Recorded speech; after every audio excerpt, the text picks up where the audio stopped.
दक्षिण ओडिशार बहु प्रतीक्षित तथा भारतर प्रथम अत्याधुनिक शैली रे निर्मित रॉक गार्डन आंबपुआ ठारे लोकार्पित हो जाइछि।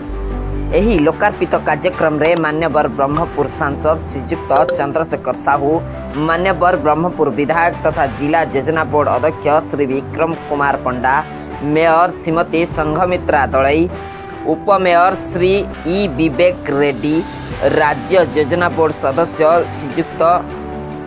डॉक्टर रमेश चंद्र चौपट्टनायक, राज्य काजू निगम अध्यक्ष श्री सुभाष महाराणा, दक्षिणांचल मंडल राजस्व आयुक्त श्रीयुक्त टी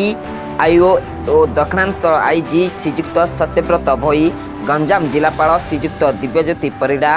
महानगर निगम आयुक्त श्रीयुक्त जे सोनाल, ब्रह्मपुर उप जिलापाल श्रीयुक्त आशुतोष कुलकर्णी और बहु कॉर्पोरेटर, बुद्धिजीवी एवं गण्यमान्य व्यक्ति माने उपस्थित रही समग्र दक्षिण ओडिशावासी तरफ मान्यवर मुख्यमंत्री श्रीयुक्त नवीन पट्टनायक को धन्यवाद जणाइबा सहित हार्दिक कृतज्ञता ज्ञापन करिसेंति।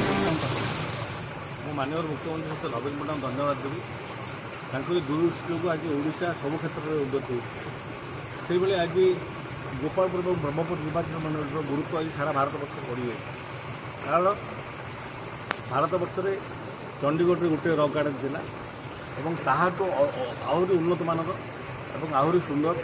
आज ब्रह्मपुर और गोपालपुरवासी माननीय मुख्यमंत्री उत्सर्गित कर लोकार्पण जाऊँगी काली से लोक मैंने समस्ते आसी ये देखिपारे और ये एक दार्शनिक स्थल भाव सारा भारतवासी पर्यटक मान आकर्षण करे तेणु यह गोपालपुर और ब्रह्मपुर निर्वाचन मंडलवासी गौरव विषय और आम मैंने अत्यंत खुशी से आम गंजामवासी तरफ कहीं दक्षिण ओडिशावासी तरफ आज माननीय मुख्यमंत्री नवीन पट्टनायक को आम धन्यवाद।